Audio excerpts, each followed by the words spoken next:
Seigneur notre Dieu, nous te bénissons, nous te glorifions, nous t'exaltons pour le souffle de vie que tu as renouvelé en chacun d'entre nous encore aujourd'hui, ce dimanche 16 avril 2017. Seigneur, merci pour tes grâces que tu renouvelles tous les jours dans la vie des frères et sœurs que tu nous as accordées dans le monde entier. Merci Seigneur parce que de plus en plus, Seigneur Dieu, nous nous attachons à toi et nous nous attachons à ta parole. Seigneur, merci pour ce moment de partage, ce moment d'enseignement, d'exhortation. Merci Seigneur Dieu, dispose nos cœurs à comprendre ta parole et surtout Seigneur Dieu, à marcher selon ta parole, car c'est ta parole qui est la vérité, c'est ta parole qui est la lumière et c'est ta parole qui est une lampe à nos pieds. Sois béni, sois encore glorifié. Au nom de notre Seigneur Sauveur, Jésus-Christ, viens ainsi prier. Amen. Frères et sœurs, je vous salue dans le nom du Seigneur Jésus-Christ. J'aimerais vous partager, Seigneur, en ce moment, dans le monde entier, il y a une fête qui se célèbre qu'on appelle la Pâque. J'ai reçu de nombreuses joyeuses fêtes de Pâques de la part de ma famille, de mes amis, de mes frères, tout ça. Pour ceux qui me connaissent, il y a quelques années, ils savent que moi, je ne suis pas dans les fêtes parce que moi, j'aime marcher selon la parole de Dieu. Avant, j'étais aussi dans ces choses, mais Dieu m'a délivré, Dieu m'a fait comprendre sa volonté concernant toutes ces choses. Alors, j'aimerais aujourd'hui vous parler de cette fête qui est la Pâque. Je pense qu'à la fin d'année, je vous ai parlé déjà des fêtes. J'ai parlé du Nouvel An, du Noël. Mais aujourd'hui, puisqu'on parle de la fête de Pâques et que j'ai beaucoup de réactions un peu partout dans le monde entier, des questions aussi, et il m'a semblé bon de faire une petite courte vidéo, un enseignement pour pouvoir éclairer les gens qui ne connaissent pas encore cette fête-là, qui ne connaissent pas l'origine de cette fête. Alors, j'aimerais vous dire que déjà, vous pouvez vous servir d'Internet parce qu'aujourd'hui, nous avons la facilité de pouvoir chercher par rapport à Internet. Si vous tapez Pâques sur Internet, vous allez vous-même tomber sur beaucoup de choses parce que vous allez trouver même l'origine de cette fête. Vous allez voir que cette fête n'a rien à voir avec la Pâque biblique. Je précise bien, la Pâque qui s'appelle aussi Easter en anglais, Easter ou Easter en anglais pour les gens qui préfèrent d'autres prononciations.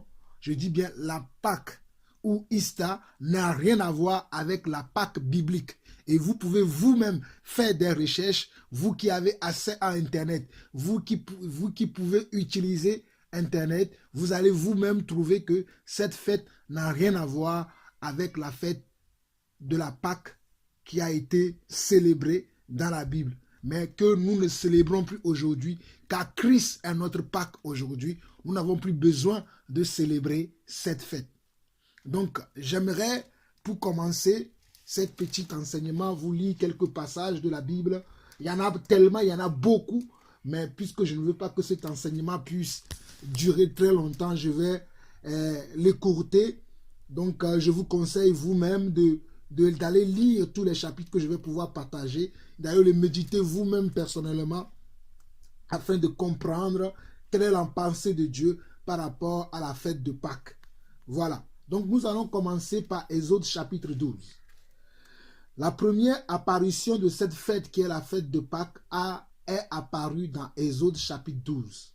Je dis bien, la première apparition de cette fête, la fête de Pâques, est apparue pas la fête de Pâques qu'on fait dans le monde aujourd'hui, mais la vraie fête de Pâques biblique qui a été instituée, instaurée par notre Seigneur, notre Dieu, c'était dans Exode chapitre 12. Et c'était à Moïse que le Seigneur avait adressé cette parole. Donc lisons sans plus tarder la parole de Dieu. Exode 12. L'Éternel dit à Moïse et à Aaron dans le pays d'Égypte, « Ce mois-ci sera pour vous le premier mois. Il sera pour vous le premier des mois de l'année.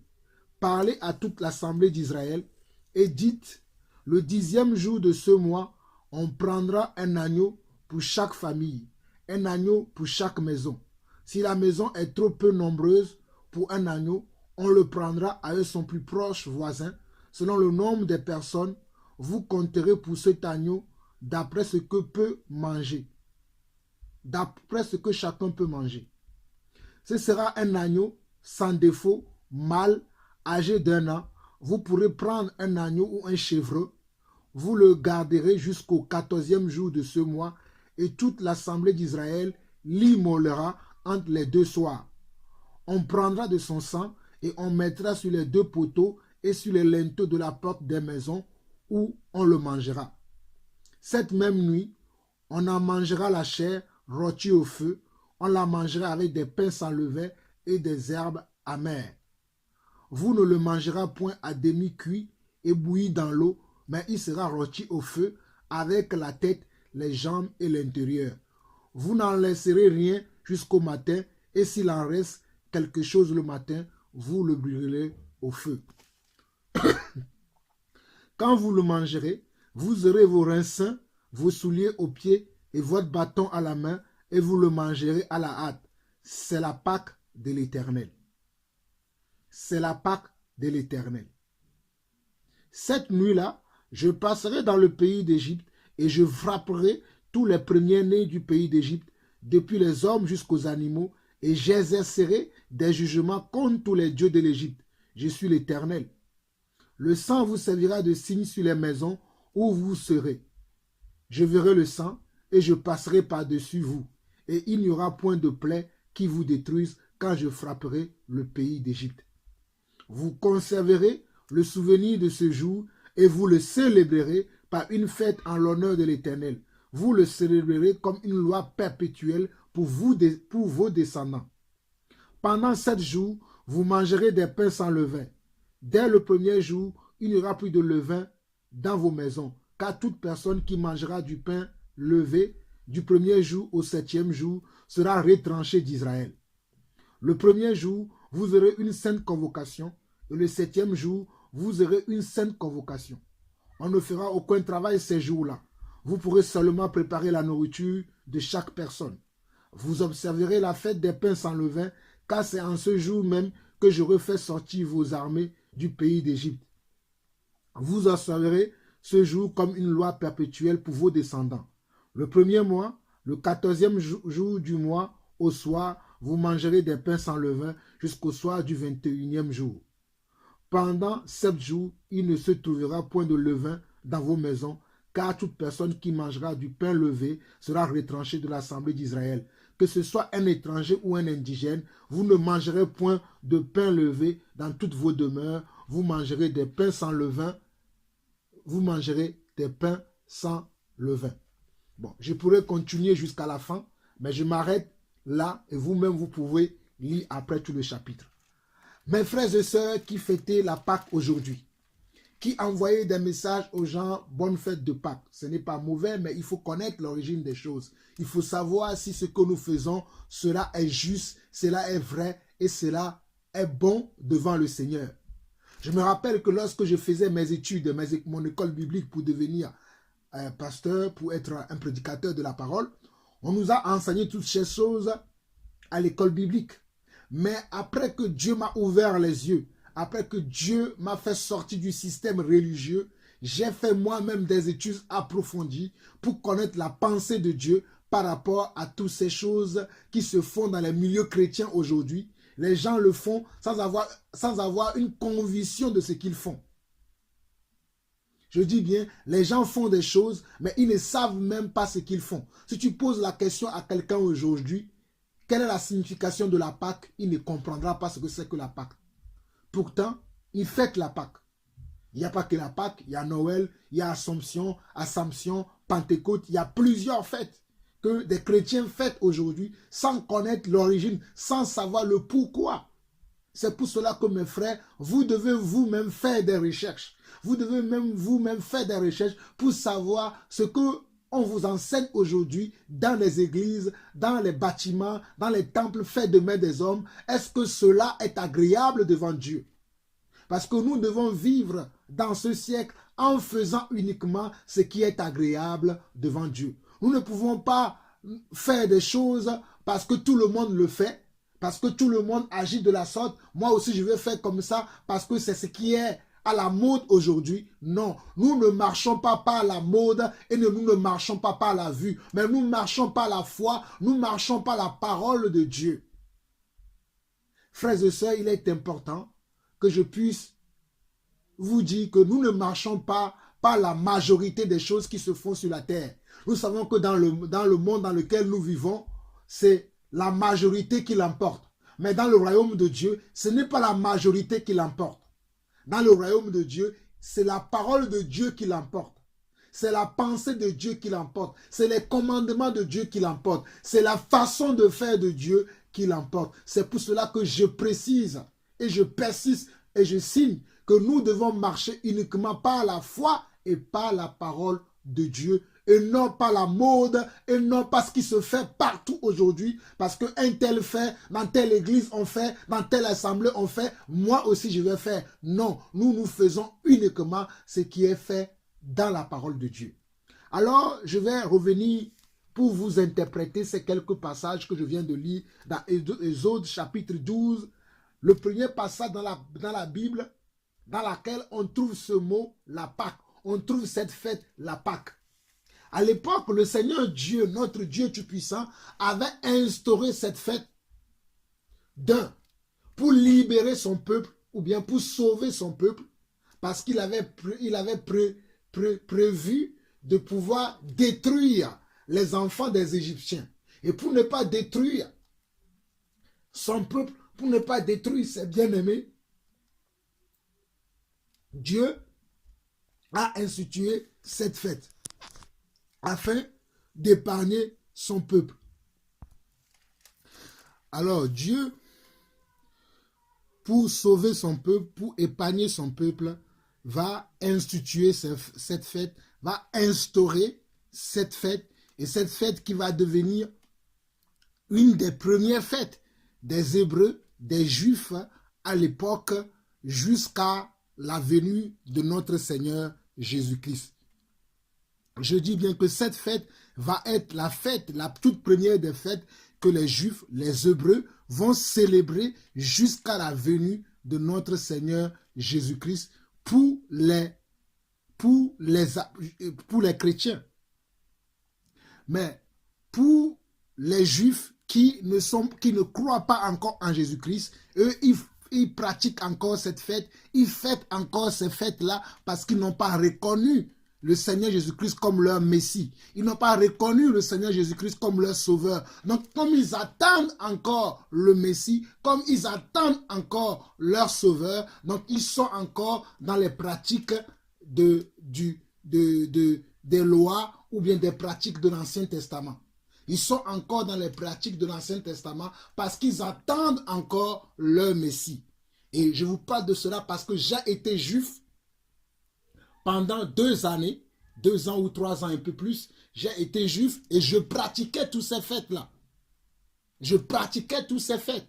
Et c'est en pratiquant toutes ces fêtes-là que j'ai appris beaucoup de choses concernant les fêtes.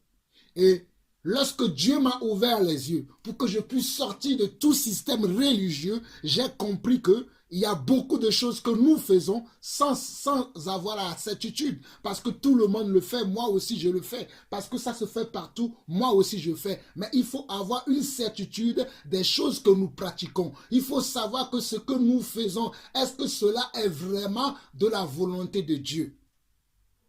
N'oubliez pas Luc chapitre 1, que j'ai l'habitude de vous lire, que Luc, dans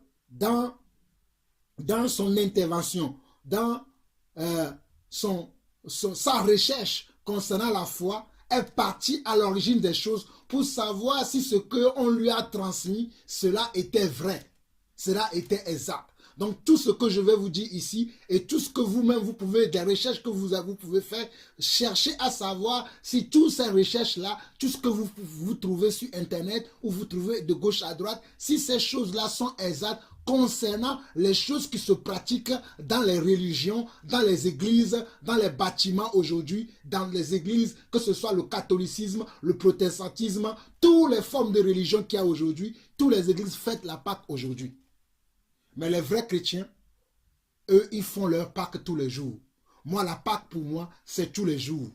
Je n'attends pas une journée pour fêter la Pâque. La Pâque, pour moi, c'est tous les jours, car la Pâque, c'est le Seigneur Jésus-Christ. Mais je reviendrai là-dessus vers la fin. Donc, si nous voyons vraiment comment Dieu avait institué cette fête dans Exode chapitre 12 par rapport à ce que nous faisons, à ce qui se fait aujourd'hui, par rapport à ce qui s'est fait aujourd'hui, ce qui se fait aujourd'hui dans les églises, vous allez voir qu'il y a une grande différence.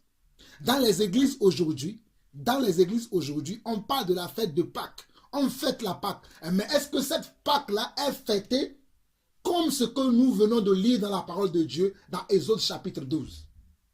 Je vais relire pour vous afin que vous compreniez la pensée de Dieu par rapport à la fête de Pâques et le comparer à ce qu'on voit aujourd'hui pour voir si ce qu'on fait aujourd'hui dans les églises et ce qui est écrit dans la parole de Dieu, est-ce qu'il y a comment une ressemblance là-dedans? Est-ce qu'il y a comment une similitude là-dedans? S'il n'y a pas de similitude, s'il n'y a pas de ressemblance, la fête de Pâques que vous fêtez aujourd'hui n'a rien à voir avec la Pâque de Jésus-Christ, avec la Pâque de Dieu, avec la Pâque que notre Dieu, Yeshua, avait instaurée, que Elohim, Adonai, avait instaurée.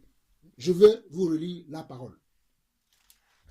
L'Éternel dit, nous sommes toujours dans Exode chapitre 12, l'Éternel dit à Moïse et Aaron dans le pays d'Égypte, ce mois-ci sera pour vous le premier des mois. Ça, c'est encore un enseignement. Vous qui pensez que janvier est le premier mois de l'année, janvier n'est pas le premier mois de l'année. Le mois de la Pâque, c'est le premier mois de l'année. Ce n'est le premier mois de l'année, ce n'est pas le mois de janvier. J'ai fait déjà un enseignement sur ça, où je parlais des fêtes religieuses. Si vous regardez sur ma chaîne de ma chaîne de YouTube, vous allez trouver un enseignement sur les fêtes religieuses, sont-elles de Dieu ou pas, ou dans cet enseignement, je vais dans les détails pour expliquer l'origine de ces choses. Mais aujourd'hui, je veux parler uniquement de la Pâque. Donc, on dit, ce mois-ci sera pour vous le premier des mois. Il sera pour vous le premier des mois de l'année. Parlez à toute l'assemblée d'Israël et dites, le 10e jour de ce mois, on prendra un agneau pour chaque famille, un agneau pour chaque maison. Si la maison est très peu nombreuse pour un agneau, on le prendra avec son plus proche voisin. Selon le nombre des personnes, vous compterez pour cet agneau d'après ce que chacun peut manger. Ce sera un agneau sans défaut, mâle, âgé d'1 an. Vous pourrez prendre un agneau ou un chevreu. Regardez, la fête de Pâques qui est fêtée aujourd'hui. Est-ce que vous voyez que les gens prennent un agneau? Il n'y a pas d'agneau, ils n'ont pas d'agneau aujourd'hui. Est-ce qu'ils prennent un agneau pour fêter cette Pâques aujourd'hui? Non. Est-ce qu'ils vont aller voir avec leurs propres voisins? Peut-être s'ils ne sont pas nombreux comme la parole le dit, ils pourront s'unir avec leurs voisins afin d'atteindre le nombre qu'il faut pour pouvoir le fêter ou pour pouvoir manger cet agneau-là. Je continue, nous sommes au verset 5. On dit, ce sera un agneau sans défaut, mâle, âgé d'1 an. Vous pourrez en prendre un chevreu. Vous le garderez jusqu'au 14e jour de ce mois. Vous le garderez jusqu'au 14e jour de ce mois. Et toute l'assemblée d'Israël l'immolera entre les 2 soirs. On prendra de son sang et on en mettra sur les 2 poteaux et sur le linteau de la porte des maisons où on le mangera. Cette même nuit, on en mangera la chair rôtie au feu. On la mangera avec des pains sans levain et des herbes amères. Vous ne le mangerez point à demi-cuit et bouilli dans l'eau, mais il sera rôti au feu avec la tête, les jambes et l'intérieur. Vous n'en laisserez rien jusqu'au matin et s'il en reste quelque chose le matin, vous le brûlerez au feu.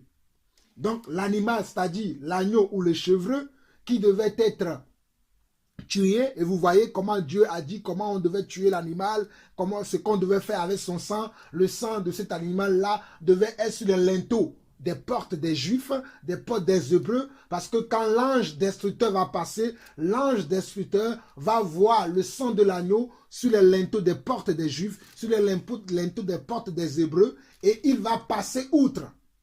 Il va aller vers les maisons qui n'ont pas le sang de cet agneau sur les linteaux de leur porte. C'est dans ces maisons-là que l'ange destructeur va passer et il va détruire, il va tuer tous les nouveau-nés.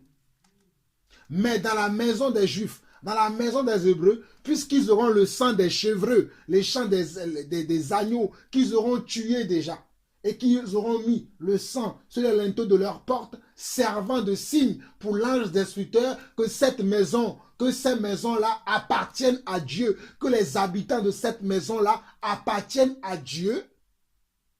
L'ange destructeur ne rentrera pas dans cette maison, mais va aller comment dans les maisons devant lesquelles on ne voit pas sur le linteau de leur porte le sang des agneaux ou le sang des chevreaux. Mais vous remarquerez que, comme le Seigneur dit ici, il dit, cette même nuit, on mangera la chair rôtie au feu, on la mangera avec des pains sans levain et des herbes amères. On mangera, une fois que l'animal est tué, on a mis le sang de l'animal sur le linteau de la porte des maisons, on va rôtir l'animal au feu. Et les gens qui sont dans la maison vont manger comment? L'animal. Et ils devaient finir l'animal.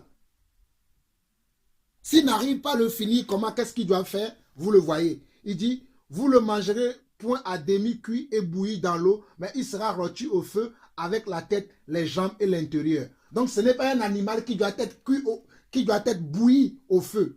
Et qui doit être bouilli dans l'eau, mais il doit être rôti au feu et l'animal doit être mangé après, une fois bien rôti au feu. Ou bien on va dire, il devait faire un barbecue avec l'animal aujourd'hui, si nous voulons parler des thèmes de nos jours. Il devait faire un barbecue avec l'animal et après le manger totalement.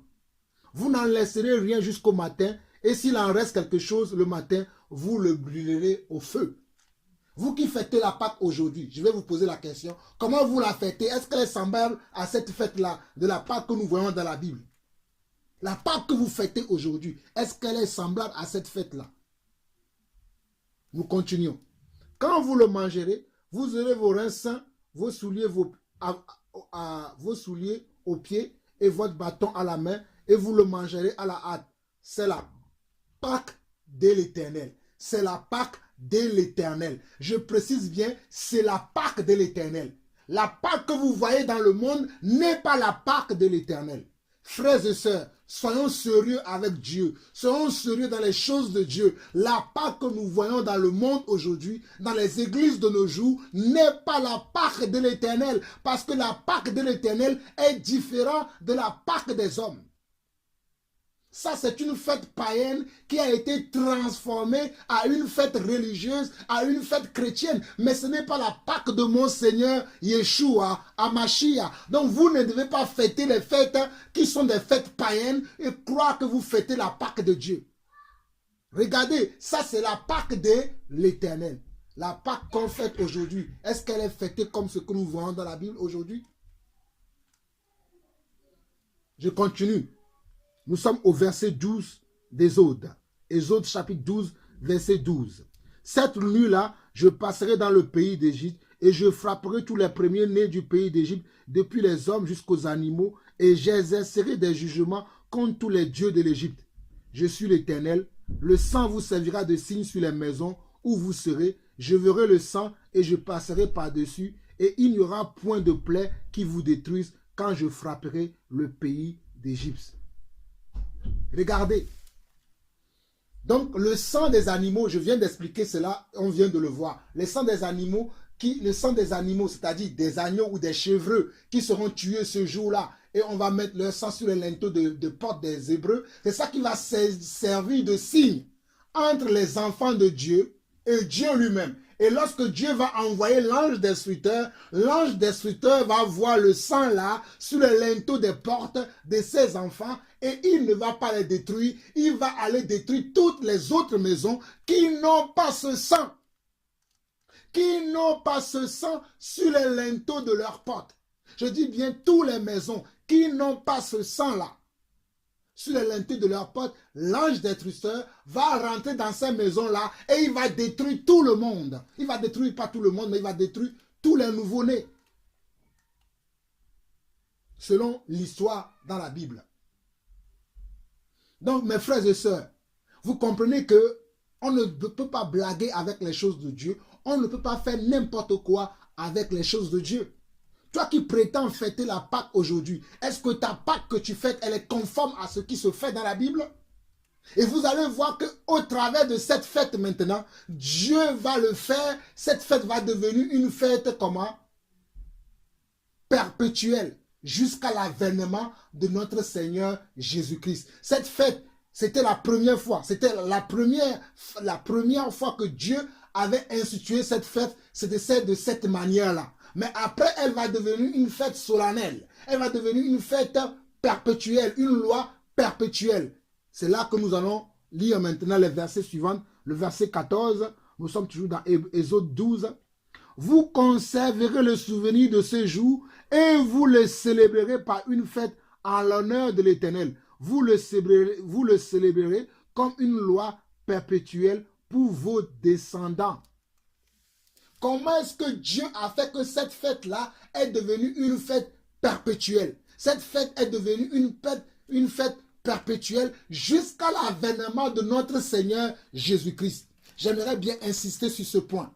La fête de la Pâque, pour la première fois que Dieu l'avait instituée, vous pouvez lire Exode chapitre 12, du verset 1 jusqu'au verset 13. C'était d'abord pour sauver comment? C'était d'abord pour sauver son peuple en Égypte. Parce que Dieu avait besoin de faire un miracle en Égypte. Dieu avait besoin de démontrer qu'il est le Dieu Tout-Puissant. Il avait besoin de montrer à Pharaon qu'il était le Dieu qui décide de la vie de ceux qui vont vivre et ceux qui vont périr. Et Dieu, pour comment? Sauver son peuple, pour épargner son peuple, pour libérer pour son peuple, va instituer cette fête, la fête de Pâques. Et il va donner les détails comment ces enfants qui étaient juifs, qui étaient hébreux et qui étaient en esclavage en Égypte devaient comment célébrer cette fête, devaient manifester leur joie, devaient préparer cette fête. Il va leur donner tous les détails de cette fête. Il va leur donner le modèle de cette fête. Et c'est ce que nous voyons.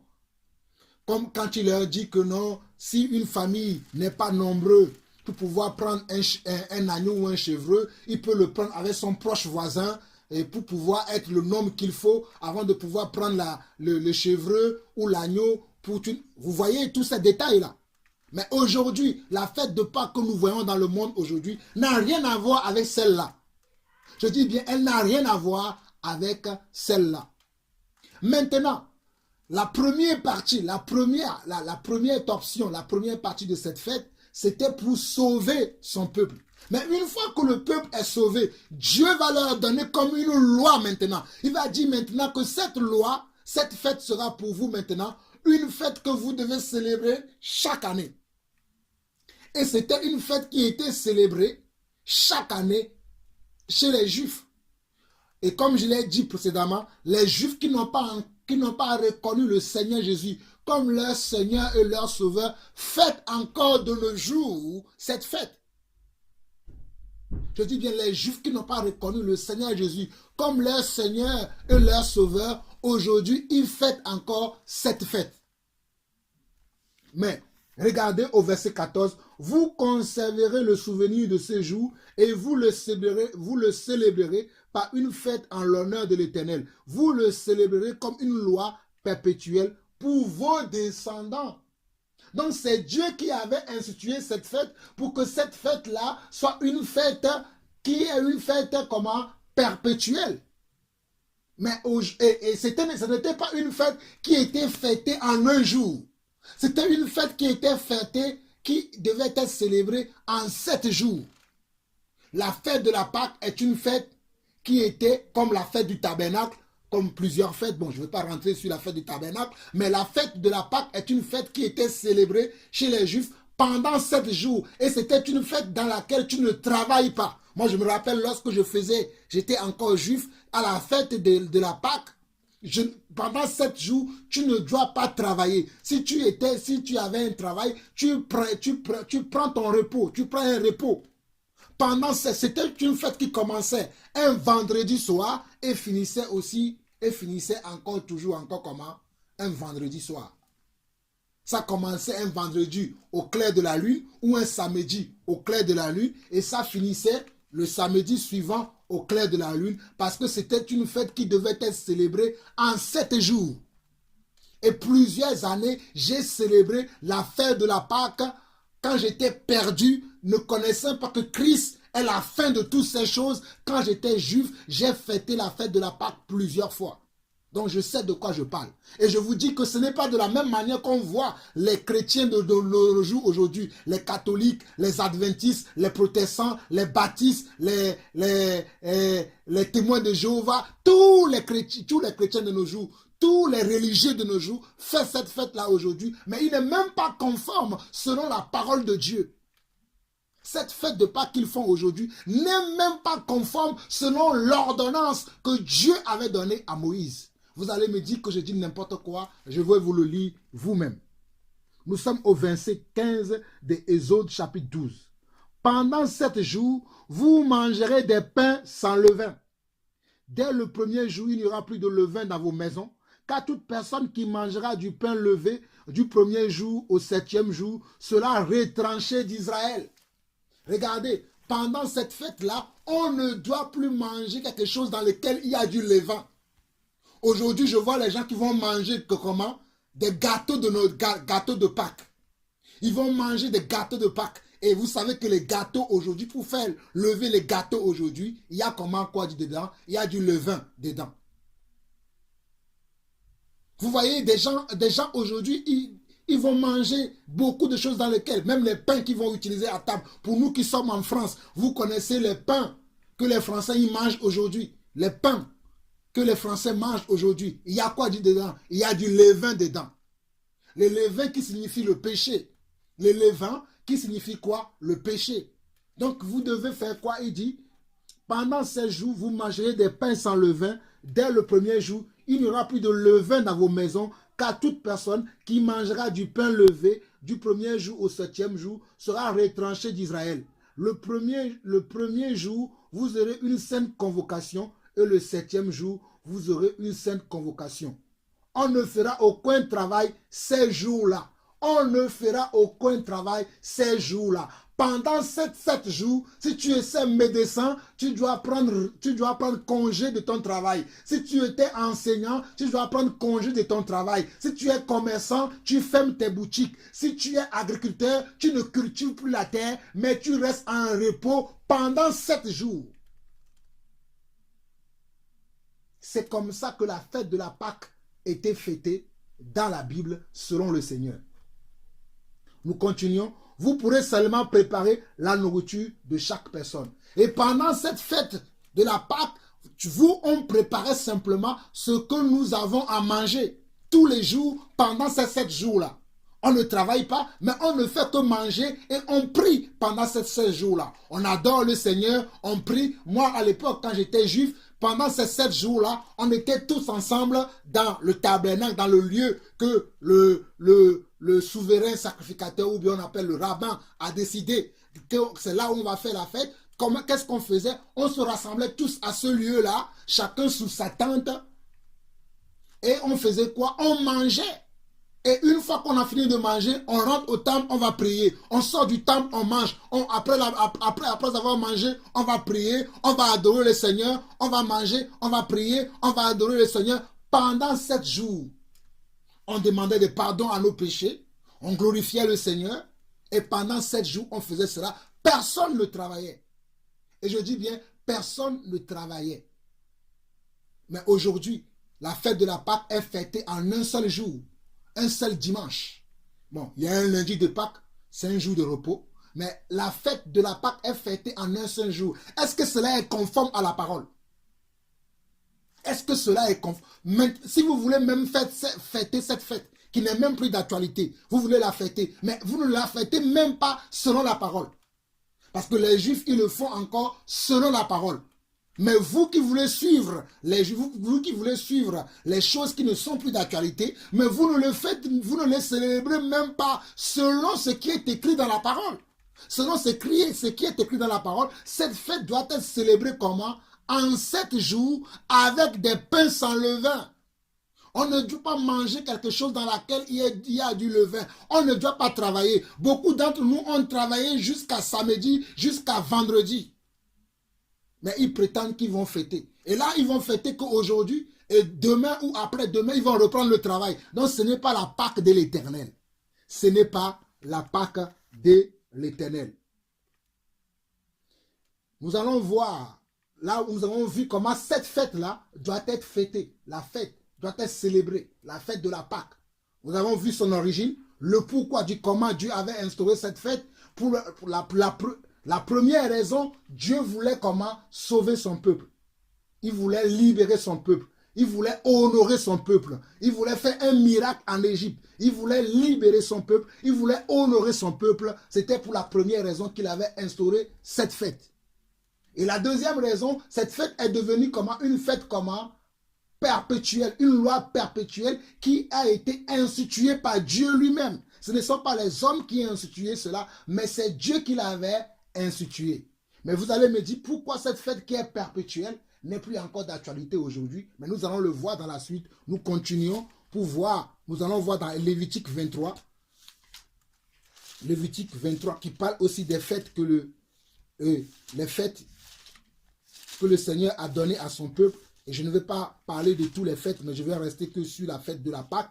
Et si vous voulez en connaître davantage, comme je viens de vous le dire, je l'ai dit dans l'enseignement précédent, à la fin de l'année, sur les fêtes religieuses sont-elles de Dieu. Et je publierai dans cet enseignement, je publierai dans les commentaires cet enseignement que j'ai déjà fait à la fin de l'année, dans laquelle il y a beaucoup plus de détails que je ne vais pas étaler ici dans cet enseignement pour ne pas trop faire durer la vidéo parce qu'il y a beaucoup de gens qui n'arrivent pas à suivre les vidéos qui sont longues. Donc j'aime écourter pour que beaucoup puissent le suivre et comprendre au fait l'essentiel. Donc je ne vais pas m'attarder beaucoup sur certains points.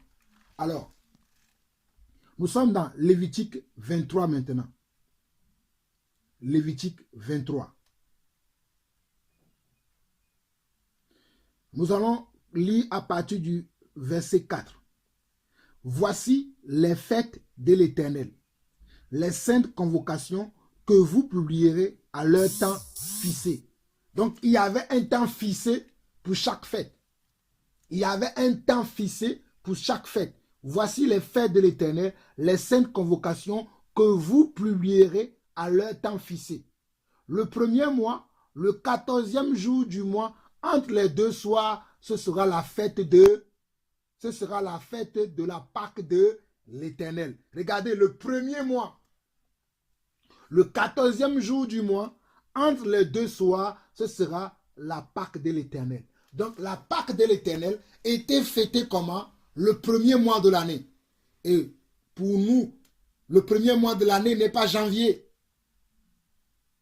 Allez suivre mon enseignement dont je vous parlais tout à l'heure. Vous allez voir, j'ai cité tous les mois hébreux. Je ne veux pas trop durer et là, dans cet enseignement. Le premier mois de l'année, c'est le 14e jour de ce mois-là que la fête de la Pâque était célébrée. Et cette fête de la Pâque était célébrée à partir du 14e jour jusqu'au 21e jour parce que c'était une fête qui durait comment? 7 jours. Je précise encore, c'est une fête qui commence le 14e jour et qui s'arrêtait le 21e jour au soir. C'était une fête pendant laquelle on ne devait pas manger du pain avec du levain. C'était une sainte convocation, c'est-à-dire on devait s'arrêter de toutes nos activités et venir avec un cœur pur dans le temple, dans le tabernacle, dans le lieu dans lequel on a choisi de fêter cette fête, de célébrer la fête. On devait venir avec un cœur pur. Il y a des gens qui sont partis en boîte hier, aujourd'hui ils disent bonne fête de Pâques aux gens. Il y a des gens qui ont forniqué hier, aujourd'hui ils disent bonne fête de Pâques aux gens. Il y a des gens qui couchent avec les femmes de leurs voisins, qui volent, qui mentent, qui font du péché à tort et à travers, et aujourd'hui ils vont nous dire bonne fête de Pâques. Ce n'est pas la fête de la Pâque. Mes frères, ne vous y trompez pas. Les mauvaises compagnies corrompent les bonnes mœurs. Ne vous y trompez pas. Cherchez l'origine des choses. Ne suivez pas parce que tout le monde suit ces choses. Il y a une parole dans la Bible, dans Matthieu chapitre 7, qui dit que large est le chemin qui amène vers comment? La perdition. Mais le chemin qui mène vers la vie est un chemin étroit. Beaucoup ne vont pas aimer ce que je dis, mais c'est la vérité. Parce que le chemin qui amène vers la vie est un chemin étroit, mais le chemin qui amène vers la mort est large et spacieux. Et beaucoup sont sur ce chemin. Beaucoup vont dire que je suis quelqu'un de, je ne sais pas, extrémiste, que je suis quelqu'un de dur. Mais moi, je veux traiter durement mon corps pour avoir le salut. Je veux suivre ce que les apôtres ont pratiqué. Je veux suivre ce que Dieu lui-même a instauré. Je ne veux pas me laisser berner par qui que ce soit, me faire tromper par qui que ce soit. Si je ne sais pas, d'accord, mais Dieu nous a fait la grâce aujourd'hui d'avoir beaucoup de technologies, d'avoir aussi la Bible, et nous pouvons faire des recherches nous-mêmes. Quand Luc nous dit dans Luc chapitre 1 qu'il a fait des recherches, vous pensez qu'il a fait des recherches comment? En lisant les parchemins que les apôtres ont laissés. En écoutant les paroles des apôtres, c'est comme cela que Luc a fait des recherches. Et c'est comme cela que vous et moi aussi, nous pouvons faire des recherches en lisant les Écritures, en se basant sur les Écritures, et non en se basant sur les choses que les hommes font aujourd'hui. Parce que les hommes ont leurs traditions. Mais nous ne suivons pas les traditions des hommes, mais nous suivons la parole de Dieu telle qu'elle a été enseignée dès l'origine. Donc je continue. Je suis toujours dans Lévitique chapitre 23. Voici les faits de l'Éternel. Les saintes convocations, nous sommes dans Lévitique chapitre 23, le verset 4. Voici les faits de l'Éternel, les saintes convocations que vous publierez à leur temps fixé. Le premier mois, le 14e jour du mois, entre les deux soirs, ce sera la Pâque de l'Éternel. Et le 15e jour de ce mois, ce sera la fête des pains sans levain à l'honneur de l'Éternel. Vous mangerez pendant 16 jours des pains sans levain. Le premier jour, vous aurez une sainte convocation, vous ne ferez aucune œuvre servile. Vous offrirez à l'Éternel pendant 16 jours des sacrifices consumés par le feu. Le 7e jour, il y aura une sainte convocation, vous ne ferez aucune œuvre servile. L'Éternel parla à Moïse et dit, parle aux enfants d'Israël et tu leur diras, quand vous serez entrés dans le pays que je vous donne et que vous y ferez la moisson, vous apporterez au sacrificateur une gerbe prémisse de votre moisson. Là, on commence à rentrer dans la suite de la fête des prémices et tout ça. Mais je vais m'arrêter vous pouvez lire Lévitique 23, le verset 4 jusqu'au verset 8. Ça parle de la fête de Pâques et du détail qu'on doit faire dans cette Pâque-là. Maintenant, vous connaissez cette fête qui est la fête de la Pâque. Vous savez pourquoi Dieu l'a instituée et vous savez comment Dieu voulait qu'on la célèbre. Je dis premièrement, cette fête avait été instituée par notre Dieu pour délivrer son peuple, pour honorer son peuple et pour faire un miracle, un grand signe aux yeux de Pharaon afin que Pharaon reconnaisse que c'est Dieu qui a toujours le dernier mot et que c'est Dieu qui peut changer toutes choses. C'est Dieu qui a la même mise sur les temps et les circonstances. Les hommes n'ont pas la même mise sur les temps et les circonstances. Mais Dieu a la même mise sur toutes choses. Ça, c'était la première raison.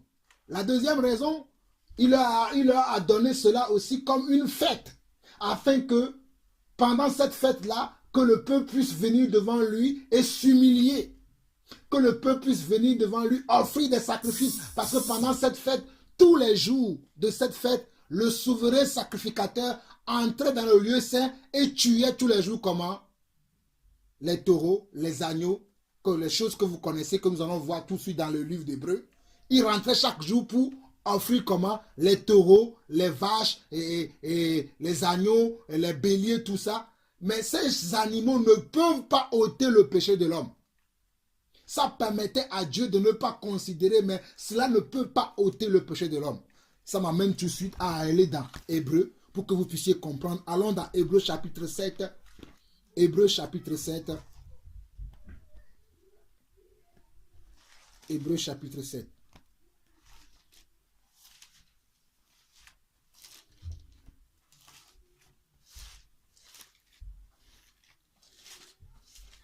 Hébreux chapitre 7 nous dit ceci. Hébreux chapitre 7, à partir du verset 11. Hébreux chapitre 7, à partir du verset 11. Si donc la perfection avait été possible par le sacerdoce lévitique, car c'est sur ce sacerdoce que repose la loi donnée au peuple. Nous savons que la fête de la Pâque faisait partie aussi des lois que Dieu a données à son peuple. Souvenons-nous des autres chapitres 12, dans laquelle le Seigneur Dieu va leur dire que cela soit maintenant pour vous une loi perpétuelle. Parce que la fête de la Pâque fait partie des lois instaurées dans l'ancienne alliance. Dans l'Ancien Testament, la fête de la Pâque, la fête des tabernacles, le jour de l'expiation, ainsi de suite, et toutes ces fêtes-là font partie des lois comment? Cérémonielles. Et nous savons que Jésus-Christ est apparu pour abolir comment? Les lois cérémonielles. Aujourd'hui, ce n'est plus avec le sang des boucs, des taureaux, des vaches, des agneaux, des chevreux que nous allons dans la présence de Dieu, mais c'est par le sang de Jésus-Christ. Jésus-Christ est entré une seule fois pour toutes, afin que nous n'ayons plus besoin comment? Des agneaux, des chevreux, des boucs, des taureaux, des pigeons, des pintades, ainsi de suite. Nous sommes dans Hébreux chapitre 7. Si donc la perfection avait été possible par le sacerdoce lévitique, car c'est sur ce sacerdoce que repose la loi donnée au peuple. Était-il encore nécessaire qu'il paraisse un autre sacrificateur selon l'ordre de Melchisédek et non selon l'ordre d'Aaron? Car le sacerdoce étant changé, il y a aussi nécessairement un changement de loi.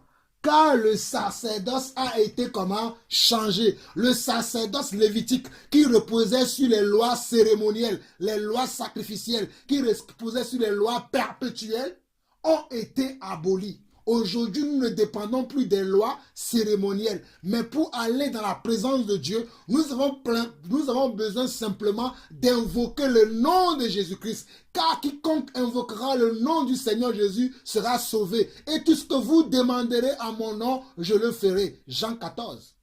Parce qu'à l'époque, pour prier, pour adresser des prières à Dieu, il fallait chercher des boucs, des taureaux, des chevreux et aller voir comment un souverain sacrificateur qui devait entrer dans le temple pour offrir tes sacrifices dans l'autel de Dieu et adresser tes vœux à Dieu. Mais aujourd'hui, c'est toi-même par ta bouche, tu ouvres ta bouche et tu pries le Seigneur, tu pries Dieu au travers du Seigneur Jésus-Christ et Dieu va entendre ta prière et Dieu va entendre ton cri et Dieu va t'exaucer. Car tout ce que vous demanderez à mon nom, je le ferai. Car quiconque invoquera le nom du Seigneur sera sauvé. Vous comprendrez encore plus mieux quand nous allons avancer. Nous sommes en Hébreux chapitre 7, le verset 12. Car le sacerdoce étant changé, il y a aussi nécessairement un changement de loi. En effet, celui de qui ces choses sont dites appartient à une autre tribu dont aucun membre n'a fait le service de l'autel. Car il est notoire que notre Seigneur est sorti de Juda, tribu dont Moïse n'a rien dit pour ce qui concerne le sacerdoce. Bon, pour ne pas trop durer, nous allons aller plus vite. Bon, continuons quand même parce que c'est important. Cela est plus évident, nous sommes au verset 15. Cela devient plus évident encore quand il paraît un autre sacrificateur à la ressemblance de Melchisédek, institué non d'après la loi d'une ordonnance charnelle, mais selon la puissance d'une vie impérissable. Car ce témoignage lui est rendu, tu es sacrificateur pour toujours selon l'ordre de Melchisédek. Il y a ainsi abolition d'une ordonnance antérieure. Il y a ainsi abolition. Il y a ainsi abolition. Le mot abolition veut dire disparition. Le mot abolition est synonyme du mot disparition. Il y a ainsi abolition d'une ordonnance antérieure à cause de son impuissance et de son inutilité. Car la loi n'a rien amené à la perfection et introduction d'une meilleure espérance par laquelle nous nous approchons de Dieu. Car la loi, les lois cérémonielles, venues avec les sangs des boucs, les sangs des taureaux, n'a amené rien à la perfection. Donc il y a abolition de cette ordonnance antérieure-là. Nous continuons. Et cela n'a pas eu lieu sans serment. Car les Lévites sont devenus sacrificateurs sans serment. Mais Jésus-Christ l'est devenu avec serment pas celui qui lui a dit, le Seigneur a juré et il ne se repentira pas. Tu es sacrificateur pour toujours, seront l'ordre de Melchisédek. Jésus est par cela même le garant d'une alliance plus excellente. De plus, il y a eu des sacrificateurs en grand nombre parce que la mort les empêchait d'être permanents. Mais lui, parce qu'il demeure éternellement, possède un sacerdoce qui n'est pas transmissible. Jésus-Christ possède un sacerdoce qui n'est pas comment transmissible. C'est aussi pour cela qu'il peut sauver parfaitement ceux qui s'approchent de Dieu par lui, étant toujours vivant pour intercéder en leur faveur. Il nous convenait en effet d'avoir un souverain sacrificateur comme lui, saint, innocent, sans tache, séparé des pécheurs et plus élevé que les cieux. Vous voyez? Donc, c'était très important que vous compreniez cela. C'est Jésus-Christ qui vient maintenant remplacer toutes les choses qui étaient perpétuelles dans l'alliance de Moïse, dans les lois que Dieu avait données à Moïse. Il y avait des choses qui étaient perpétuelles. Il y avait des lois cérémonielles qui étaient perpétuelles, notamment les fêtes là. En Jésus-Christ, il n'y a plus de fêtes. En Jésus-Christ, je n'ai plus besoin d'attendre le premier jour d'un mois, ou bien le 14e jour du premier mois, ou le 17e jour d'un mois, pour fêter une fête. Mais tous les jours, je peux célébrer Jésus-Christ. Et tous les jours, je célèbre Jésus-Christ. Continuons dans le chapitre 8 d'Hébreux.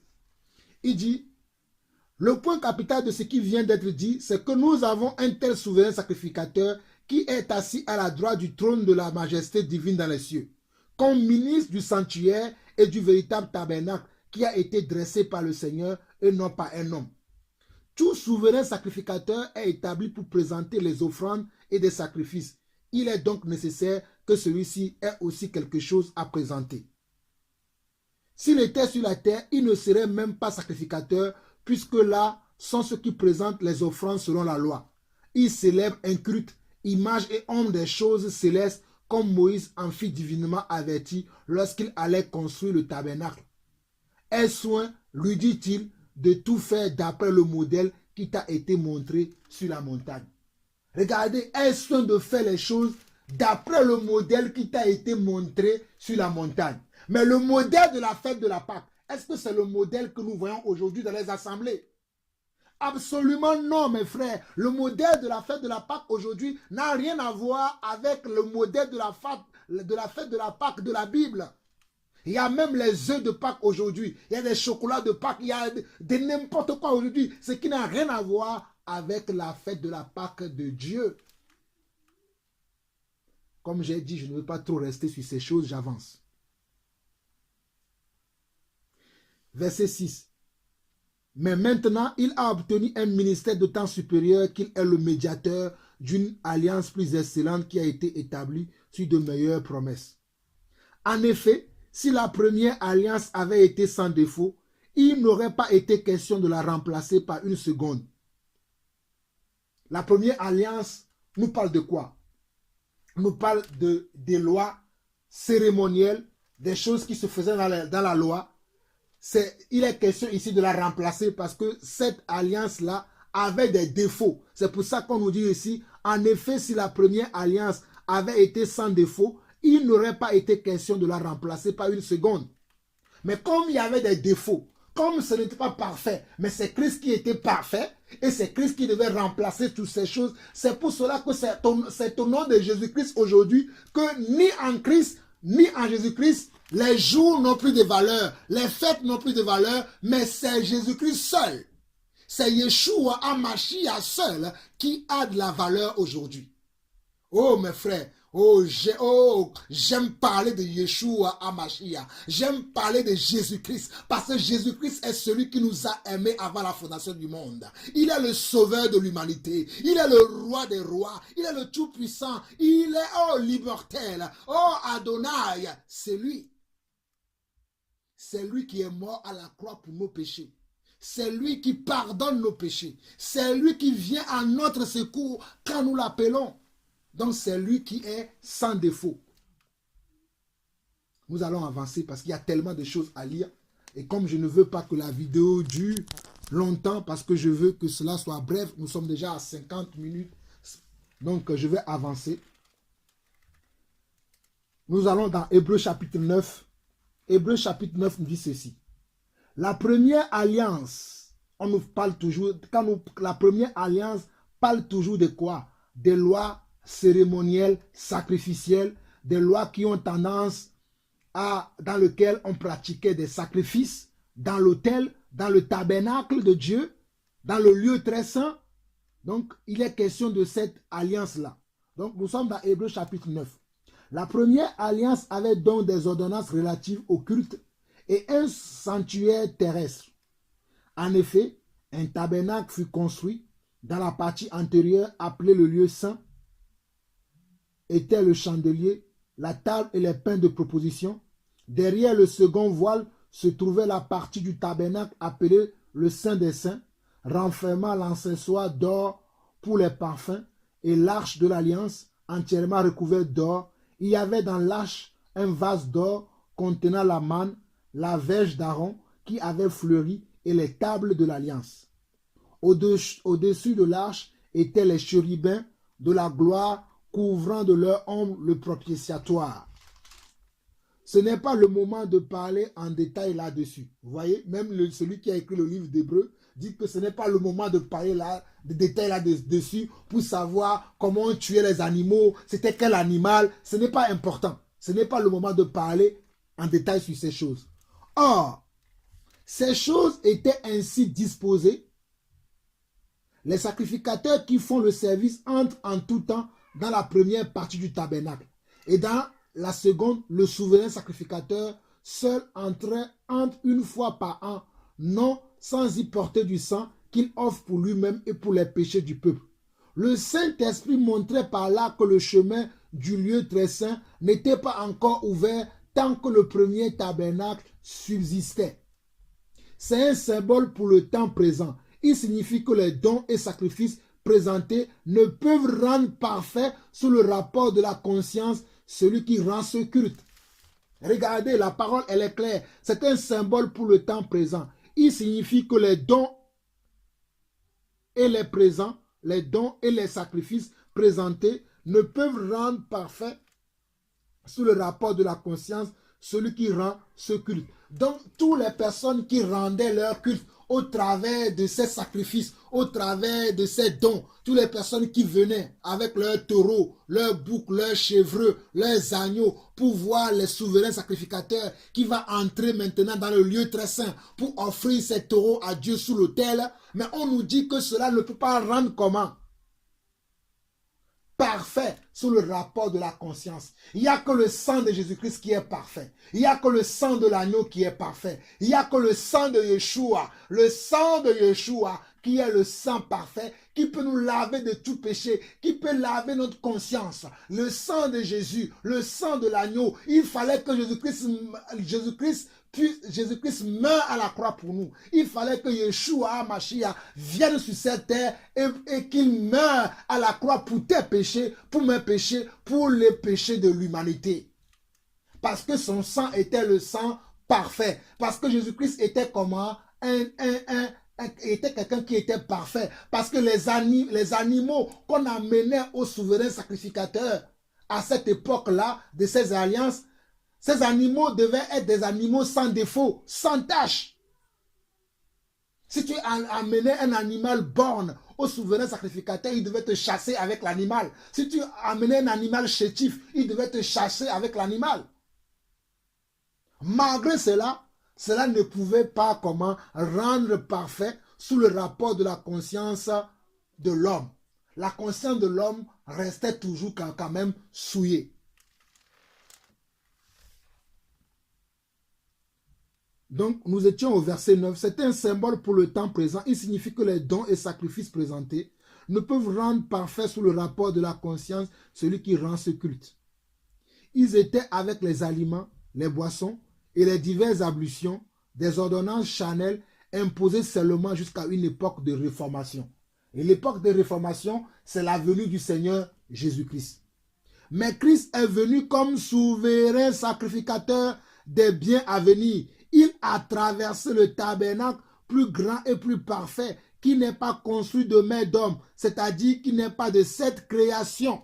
Nous sommes dans Hébreux chapitre 9, le verset 11 qui dit: mais Christ est venu comme souverain sacrificateur des biens à venir. Il a traversé le tabernacle plus grand et plus parfait, qui n'est pas construit de main d'homme, c'est-à-dire qui n'est pas de cette création. Et il est entré une fois pour toutes dans le lieu très saint, non avec le sang des boucs et des veaux, mais avec son propre sang, ayant obtenu une rédemption éternelle. Oh, gloire soit rendue à Jésus-Christ pour la rédemption éternelle qu'il a obtenue pour nous, les pécheurs. Si vous pouvez savoir l'homme pécheur que j'étais avant, l'homme malfaiteur que j'étais avant, l'homme orgueilleux que j'étais, mais Christ m'a donné la vie éternelle. Christ m'a enseigné à me débarrasser de cette ancienne vie de péché et d'embrasser la nouvelle vie que lui il a pour moi. Non pas une vie religieuse, mais une vie dans la crainte de Dieu. Non pas une vie dans la religion, mais une vie dans l'amour de Dieu et dans l'amour de sa parole. Nous sommes toujours dans Hébreux chapitre 9. Nous sommes dans le verset 13 maintenant. Car si le sang des taureaux et des boucs et la cendre d'une vache répandue sur ceux qui sont souillés sanctifie et procure la pureté de la chair, combien plus le sang de Christ, qui par l'Esprit éternel s'est offert lui-même sans tache à Dieu, purifiera-t-il votre conscience des œuvres mortes afin que vous serviez le Dieu vivant. Et c'est pour cela qu'il est le médiateur d'une nouvelle alliance, afin que la mort étant intervenue pour le rachat des transgressions commises sous la première alliance, ceux qui ont été appelés reçoivent l'héritage éternel qui leur a été promis. Vous voyez vous-même, Christ est venu maintenant pour être le médiateur comment? De la nouvelle alliance. Est-ce qu'aujourd'hui nous sommes encore sous l'alliance de l'Ancien Testament pour pratiquer les choses de l'Ancien Testament? Non, aujourd'hui nous sommes dans la nouvelle alliance. Et dans la nouvelle alliance, il n'y a que le nom de Jésus-Christ qui compte. Il n'y a que la foi en Jésus-Christ et son nom qui compte. Il n'y a pas autre chose, mes frères. Si quelqu'un vous dit autre chose, la personne vous ment. Aujourd'hui, dans la nouvelle alliance, il n'y a que le nom de Jésus-Christ seul qui compte et la foi en son nom. C'est pour cela que Jésus-Christ lui-même va dire en Luc chapitre 18 que lorsqu'il reviendra, est-ce qu'il trouvera la foi sur la terre? La foi comment? La foi en lui, la foi à son nom, la foi à ses œuvres, la foi à ce qu'il a dit, la foi à ce qu'il a accompli. Est-ce que tu as la foi à ce que Jésus a accompli pour toi? As-tu la foi en Christ aujourd'hui? As-tu la foi au sacrifice que Jésus a fait pour toi? Tout dépend de ta foi en Christ aujourd'hui. Tu ne dépends plus des fêtes. Tu peux fêter 1000 fois la fête de la Pâque, la fête de Toussaint, la fête de Pentecôte, la fête d'Assomption, la fête de Noël, la fête de Nouvel An. Mais si tu n'as pas foi en Dieu, si tu n'as pas une relation personnelle avec ton Dieu, crois-moi mon frère, tu seras un religieux qui ne connaît pas le Seigneur.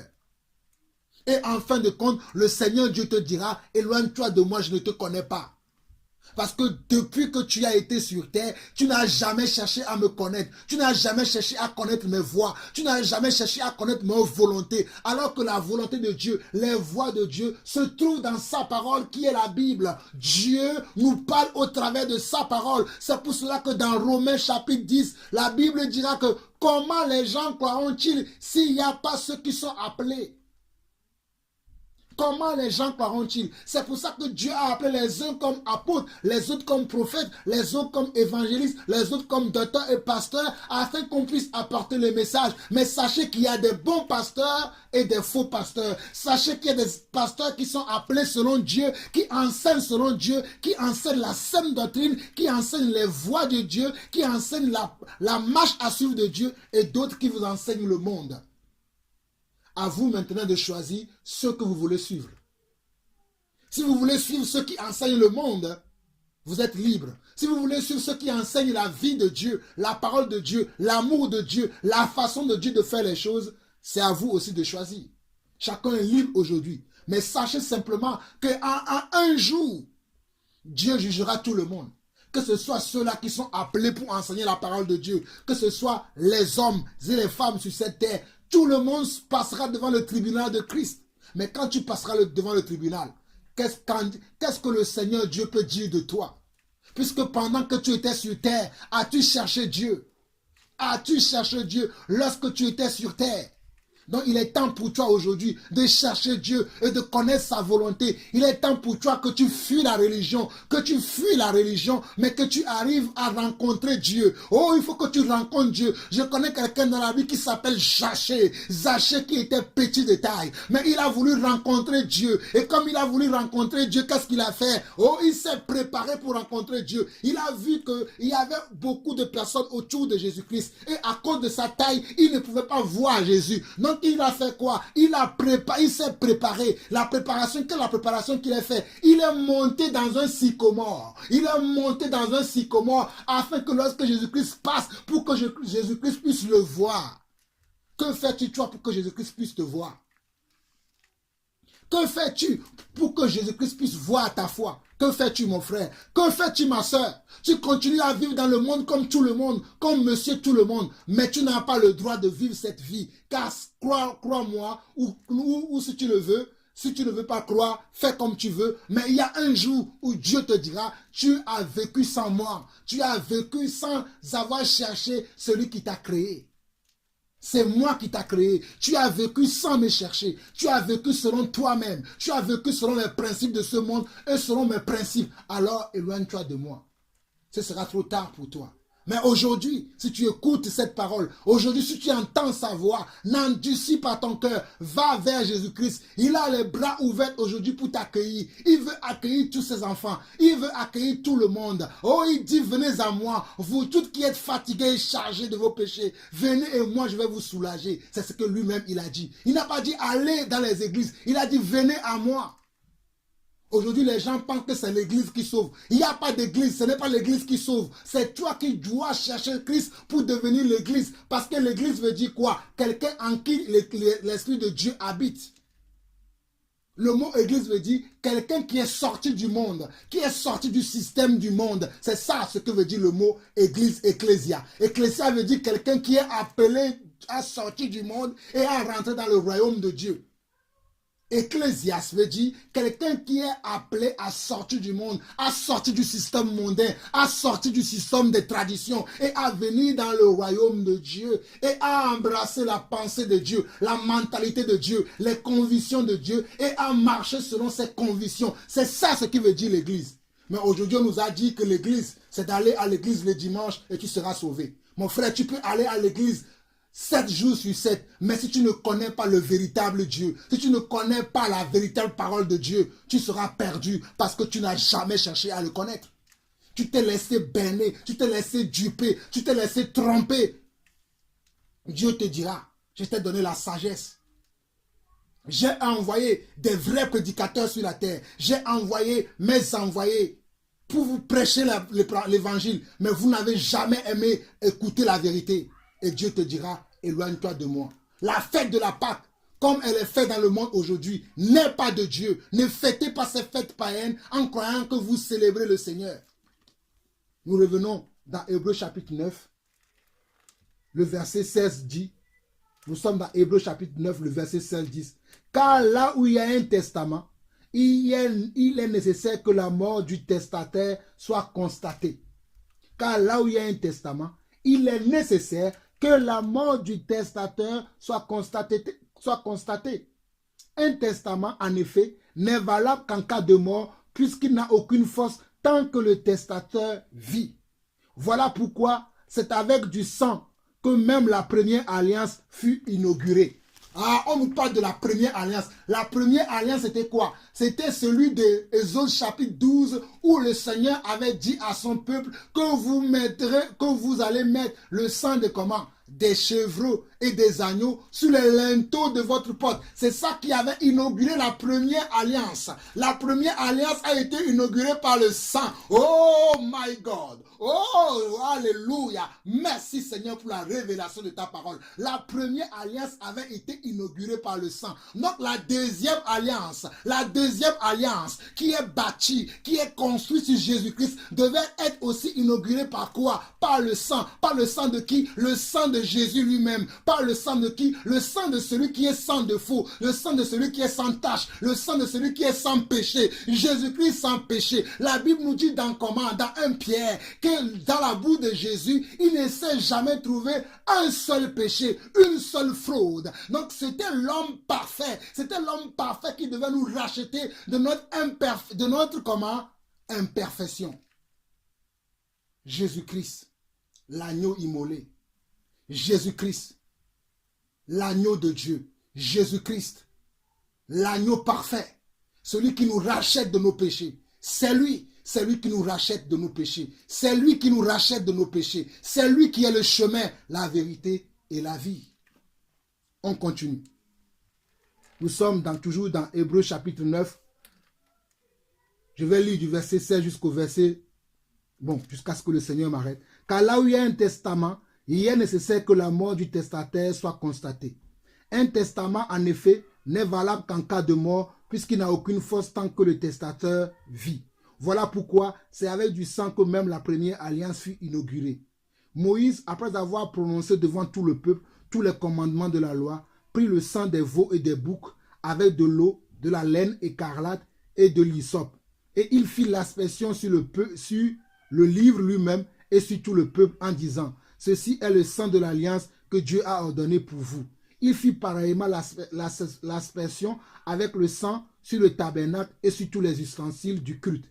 Et presque tout, après la loi, est purifié avec du sang. Et sans effusion de sang, il n'y a pas de pardon. Oh, et presque tout, avait été purifié avec le sang. Et sans effusion de sang, il n'y a pas de pardon de péché. C'est pour ça que le sang de Jésus nous purifie de tout péché. Le sang de Jésus nous purifie de tout péché. Alléluia.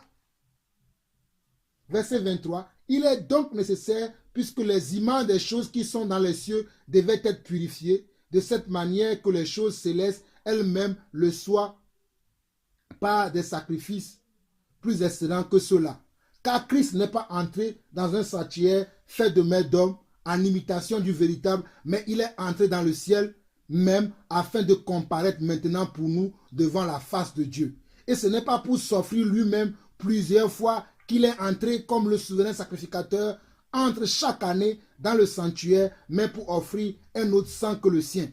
Autrement, il aurait fallu qu'il ait souffert plusieurs fois depuis la création du monde. Mais maintenant, à la fin des siècles, il a paru une seule fois pour effacer le péché par son sacrifice. Christ a paru une seule fois pour effacer le péché par son sacrifice. Et comme il est réservé aux hommes de mourir une seule fois, après quoi vient le jugement, de même, Christ s'est offert une seule fois pour porter les péchés de beaucoup d'hommes, apparaîtra sans péché une seconde fois à ceux qui l'attendent pour leur salut. Regardez bien. Et comme il est réservé aux hommes de mourir une seule fois, il est réservé aux hommes de mourir une seule fois. Toi qui m'écoutes, qui n'est pas encore mort, qui est encore vivant, tu as encore l'occasion aujourd'hui de te racheter de ton ancienne vie, de te racheter de ta vie de péché, de te racheter de tes bassesses et rentrer maintenant dans le plan de Dieu, dans la volonté divine. Verset 28. De même, Christ s'est offert une seule fois pour porter les péchés de beaucoup d'hommes, apparaîtra sans péché une seconde fois à ceux qui attendent pour leur salut. Jésus-Christ apparaît une seconde fois à ceux qui attendent pour leur salut. Je ne sais pas si j'ai le temps pour parler du chapitre 10.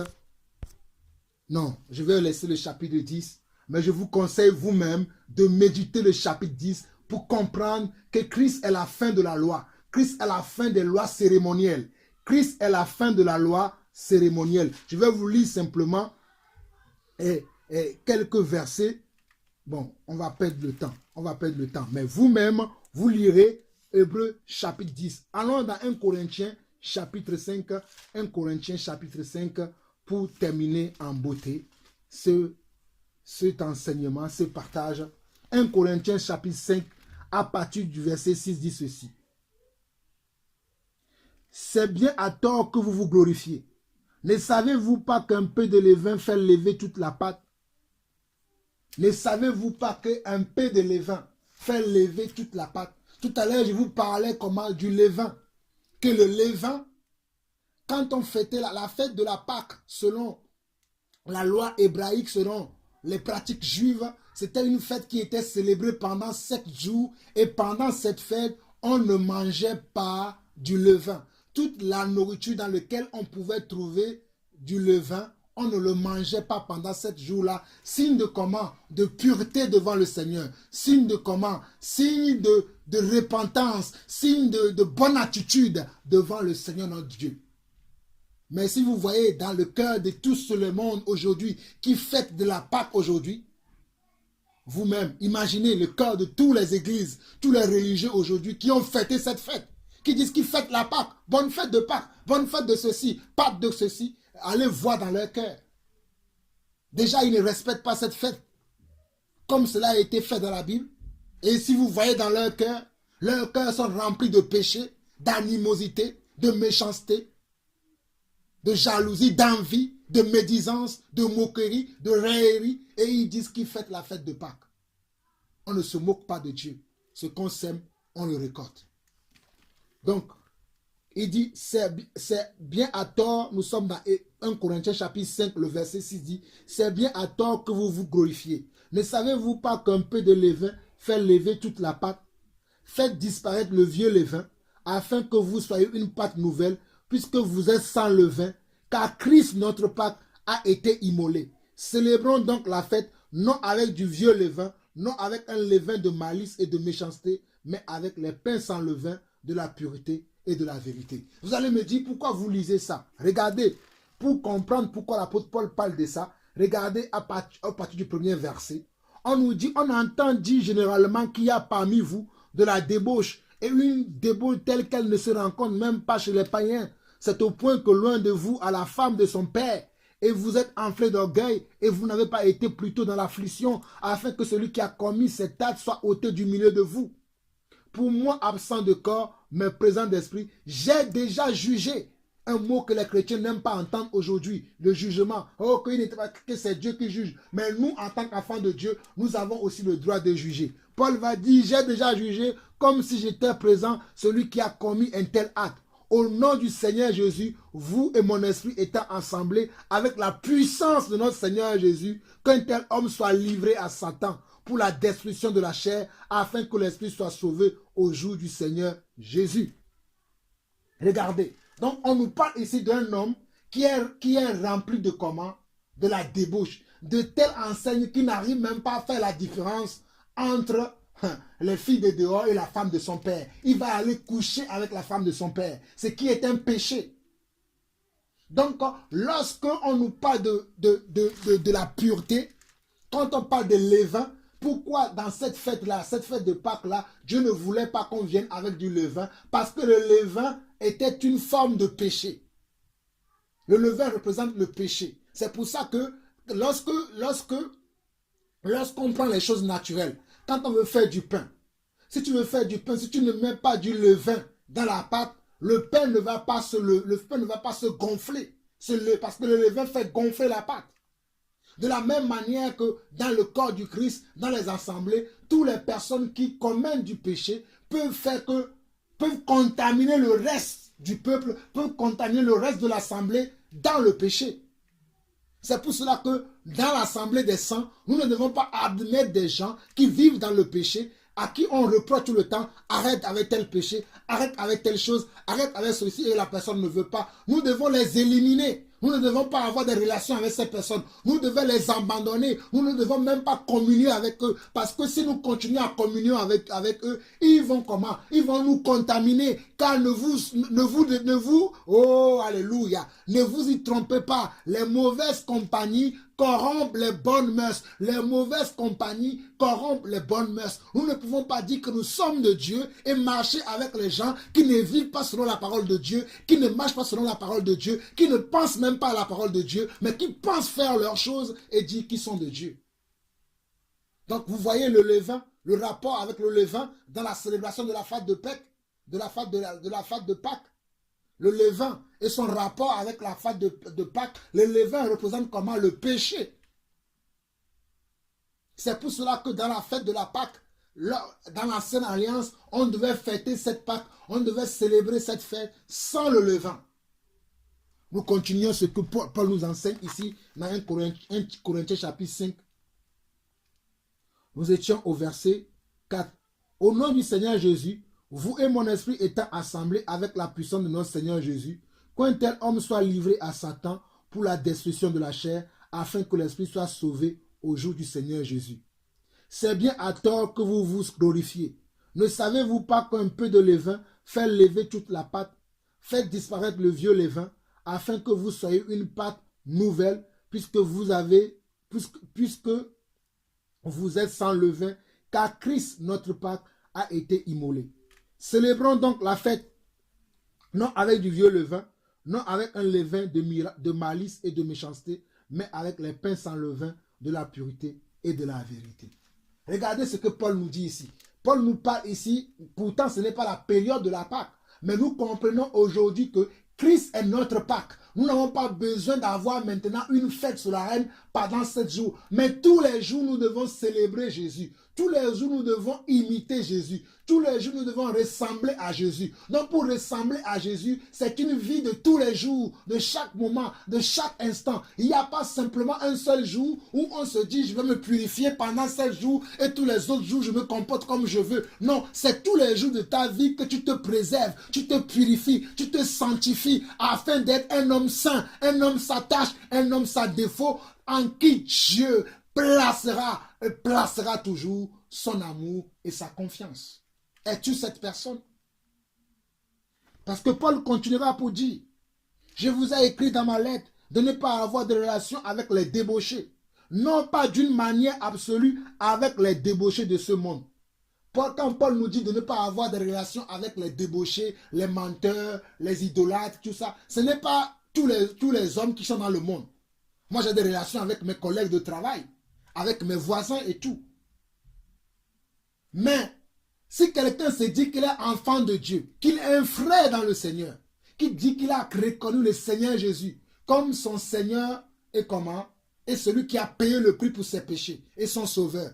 S'il dit qu'il a foi en Christ, il croit que Christ est le chemin, la vérité et la vie. S'il dit que, il aime le Seigneur et que je vois que dans sa vie, il a encore de la débauche, il a encore du mensonge, il a encore du péché. Et à chaque fois qu'on lui dit d'arrêter le péché, il ne veut pas arrêter. On lui dit arrête le péché, arrête telle chose, il ne veut pas arrêter. Voici ce que nous devons faire avec ces gens de personnes. Regardez ce que Paul dit. Je ne vous ai pas écrit dans ma lettre de ne pas avoir de relation avec des débauchés, non pas d'une manière absolue avec les débauchés de ce monde, ou avec les cupides et les ravisseurs, ou avec les idolâtres. Autrement, il vous faudrait sortir du monde. Autrement, il vous faudrait sortir du monde. Nous ne pouvons pas quitter le monde puisque nous avons des collègues antéchrist, nous avons des collègues athées au travail. Ce n'est pas d'eux que l'apôtre Paul parle d'ici. Verset 11, il nous dit maintenant, ce que je vous ai dit, c'est de ne pas avoir de relation avec quelqu'un qui se nomme frère. Quelqu'un qui dit qu'il est un frère dans le Seigneur parce qu'il a la même foi que toi. Il croit que Jésus-Christ est le chemin, la vérité et la vie. Il croit que c'est le sang de Jésus qui purifie. Il croit que c'est Jésus qui a payé, qui a été notre rançon pour la vie éternelle. Mais ce frère vit encore en tant que débauché, ou cupide, ou idolâtre, ou outrageux, ou ivrogne, ou ravisseur, de ne même pas manger avec un tel homme. Qu'ai-je en effet à juger ceux du dehors, n'est-ce pas ceux du dedans que vous avez à juger? Ceux qui n'aiment pas qu'on juge. Nous devons juger ceux du dedans. C'est pourquoi je me permets aujourd'hui de vous dire que vous toutes qui avez fêté aujourd'hui, qui croient aujourd'hui que la fête de la Pâque, comme on le voit dans le monde, est une fête de Dieu, vous vous trompez parce que ce n'est pas ça la fête de Dieu. La fête de Dieu, la fête de la Pâque de Dieu. D'ailleurs, on ne fête plus la fête de la Pâque, mais la Pâque que nous devons fêter aujourd'hui, c'est d'avoir une vie pure, c'est d'avoir une vie sanctifiée, c'est d'avoir une vie qui est propre, c'est d'avoir une vie qui honore Dieu, une vie qui est agréable à Dieu. C'est pour cela que l'apôtre Paul va nous dire dans ce chapitre de 1 Corinthiens 5, le verset 6 à 8, que, surtout le verset 7, il dit faites disparaître le vieux levain. C'est-à-dire nous devons faire disparaître notre vieille nature de péché, notre vieille nature de débauche, notre vieille nature de mensonge, notre vieille nature de cupidité, notre vieille nature d'orgueilleux, notre vieille nature de cupide. Nous devons arrêter toutes ces choses. C'est ça la Pâque. Mais si tu es dans la Pâque aujourd'hui, qui n'est même pas selon la parole de Dieu, mais rempli d'adultère, rempli de péché, rempli d'amertume, rempli de médisance, rempli d'orgueil, et tu dis que tu connais Dieu, tu ne connais pas Dieu. Il dit faites disparaître le vieux levain, afin que vous soyez une pâte nouvelle, puisque vous êtes sans levain, car Christ, car Yeshua, notre Pâque, car Yeshua, notre Pâque, car Yeshua, notre Pâque, a été immolé. Célébrons donc la fête, non avec du vieux levain, non avec un levain de malice et de méchanceté, mais avec les pains sans levain, de la pureté et de la vérité. As-tu de la pureté dans ton cœur? Ton cœur est-il rempli de la pureté aujourd'hui? Ou bien ton cœur est rempli de la malice? Ton cœur est-il rempli de la pensée de Dieu aujourd'hui? Ou ton cœur est rempli d'animosité? Ton cœur connaît-il Dieu aujourd'hui? Ou ton cœur est toujours rempli des choses dont Dieu ne se glorifie pas? Si ton cœur est rempli de toutes ces choses, frères et sœurs, je veux te dire, selon la parole de Dieu, que tu as besoin de te repentir et demander pardon à Dieu et demander à Dieu de t'aider. Tu as besoin de cela. Tu as besoin que Dieu t'aide pour que tu changes, pour que tu deviennes une nouvelle personne. Une personne qui ne rugit plus. Une personne qui marche selon la parole de Dieu. Une personne qui fait les choses comme Dieu le veut. Une personne qui marche en nouveauté de vie.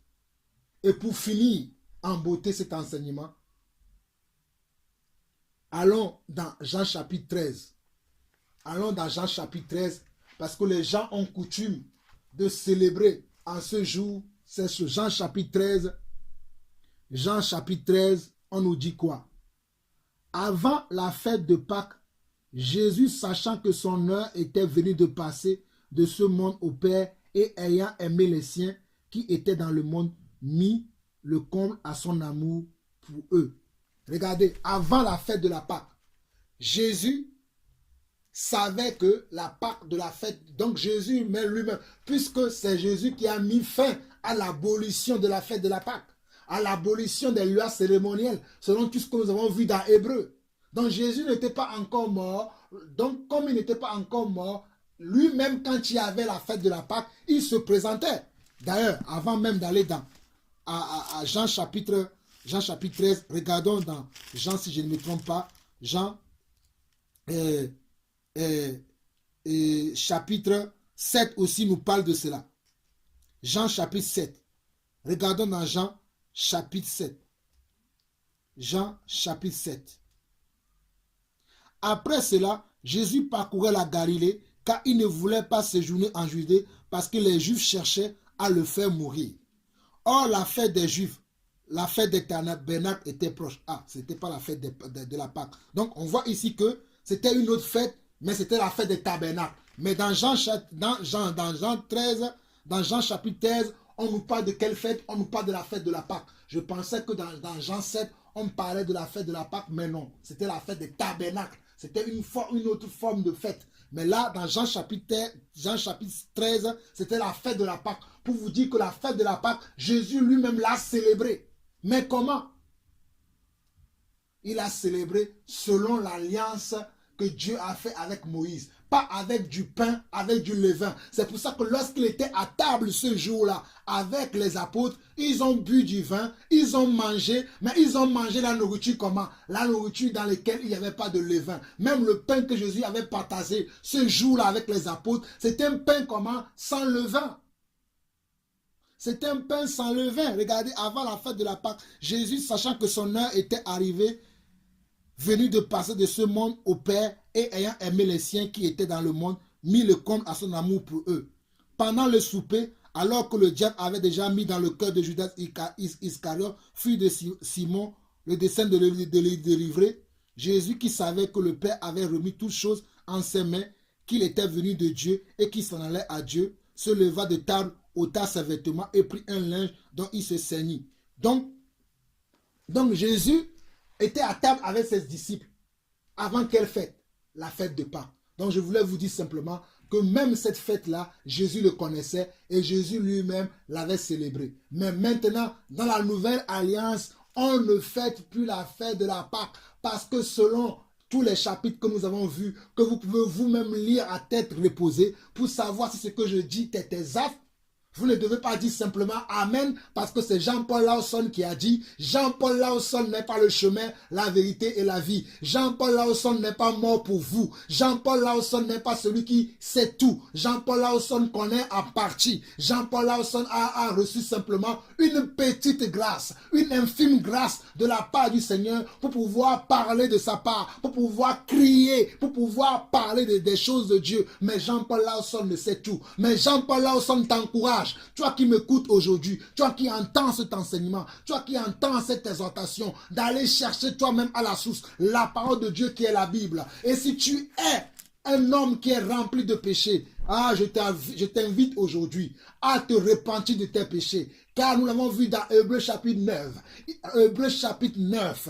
Il est réservé aux hommes de mourir une seule fois. D'après quoi vient le jugement. Il est réservé à nous les hommes. Il est réservé à nous les vivants. Il est réservé à nous les hommes sur cette terre. De mourir une seule fois. D'après quoi vient le jugement de Dieu. Mais toi qui vis encore. Toi qui respires encore. Que peu importe la religion que tu pratiques. Peu importe l'église dans laquelle tu te retrouves. Peu importe tes racines chrétiennes. Peu importe d'où tu viens, je veux t'annoncer aujourd'hui que tu as besoin d'abandonner la tradition des hommes, que tu as besoin d'abandonner tes rituels, mais que tu as besoin d'embrasser Jésus-Christ. Tu as besoin d'embrasser celui qui est le chemin, la vérité et la vie, celui qui est mort à la croix pour nos péchés, celui qui a payé le prix pour que vous et moi, nous soyons sauvés, celui qui a payé le prix pour que vous et moi, nous devenons enfants de Dieu et que la colère de Dieu ne soit plus sur nous. C'est Jésus-Christ. C'est Jésus-Christ. C'est lui le chemin, la vérité et la vie. C'est Jésus-Christ qui est le chemin, la vérité et la vie. Ce n'est pas nos pasteurs, ce n'est pas nos apôtres, ce n'est même pas moi, Jean-Paul Lawson, ce n'est pas les églises que vous voyez un peu partout dans le monde, mais c'est toi et ton Dieu. C'est la foi que tu as en ton Dieu. C'est la foi que tu as à sa parole. As-tu la foi en Dieu aujourd'hui? Si ta foi a été détruite, mon frère, lève-toi aujourd'hui. Dieu peut te ressusciter aujourd'hui. Dieu peut te donner une nouvelle foi aujourd'hui. Dieu a besoin simplement que tu crois, que tu aies foi en sa parole. Dieu a besoin simplement que tu aies confiance en lui, que tu crois réellement qu'il est venu mourir à la croix pour toi, qu'il est venu mourir pour tes péchés, qu'il est venu pour changer ta vie. Dieu a besoin simplement de cela aujourd'hui. Es-tu prêt aujourd'hui pour recevoir ce Dieu? Es-tu prêt aujourd'hui pour entendre Dieu te parler? Si tu es prêt aujourd'hui pour entendre Dieu te parler, il te parlera. Ouvre simplement ton cœur, ouvre simplement ton cœur, ouvre simplement ton cœur et parle avec ton Dieu. Parle avec ton Dieu. Arrête de parler avec les églises. Arrête de parler avec les hommes de Dieu. Arrête de parler avec la religion. Fais ta découverte toi-même. Va à la rencontre de ton Dieu. Va à la rencontre de ton Dieu. Comme Zachée, monte sur un sycomore. Monte sur un sycomore. Monte sur un sycomore. Comme Zachée, monte aussi pour rencontrer ton Dieu.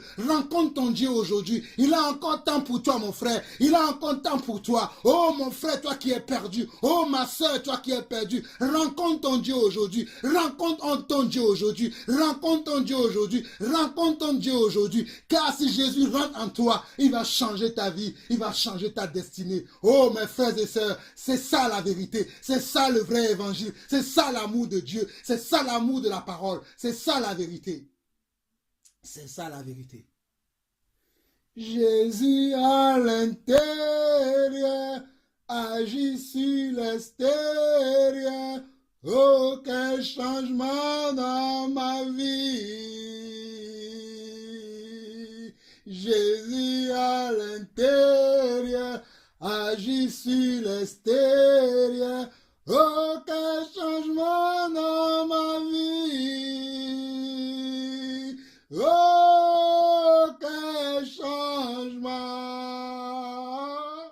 dans ma vie. Yeshua à l'intérieur agit sur l'extérieur. Aucun changement dans ma vie. Jésus à l'intérieur agit sur l'extérieur. Aucun changement dans ma vie. Aucun changement dans ma vie. Il n'y a que Jésus qui peut changer ta vie.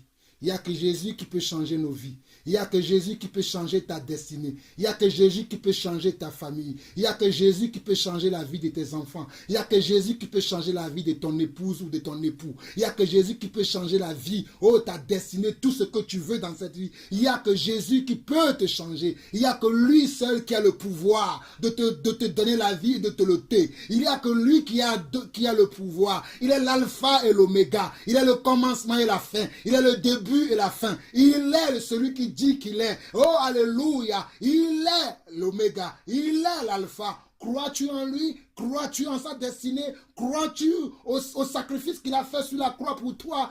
Crois-tu au sacrifice qu'il a fait sur la croix pour toi? Crois-tu au sacrifice? Si tu crois à ce sacrifice-là, tu verras la vie éternelle. Sors de ta rébellion, sors de la religion et va à la rencontre de ton Dieu.